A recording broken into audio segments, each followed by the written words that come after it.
நாம் செய்ய வேண்டி இருக்கிறது. அது மட்டும் இல்லாமல் இன்றைக்கு உங்கள் அனைவரையும் நான் கேட்டுக்கொள்வது, வெகு விரைவிலே தமிழ்நாடு முழுக்க 234 தொகுதி பொறுப்பாளர்களை அறிவித்த பிறகு தமிழகம் முழுவதும்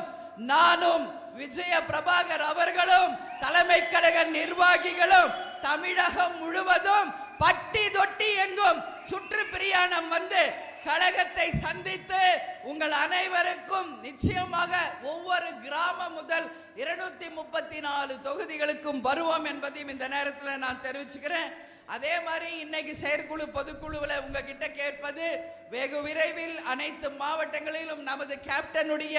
முழு உருவ சிலையை வெகு விரைவில் திறக்க வேண்டும் என்ற ஒரு வேண்டுகோளையும் இந்த நேரத்திலே உங்களுக்கு வைக்கிறோம் என்பதை இந்த நேரத்திலே தெரிவித்துக் கொண்டு, கொடியுடன் சிலையும் அமைத்து தமிழகம் முழுவதும்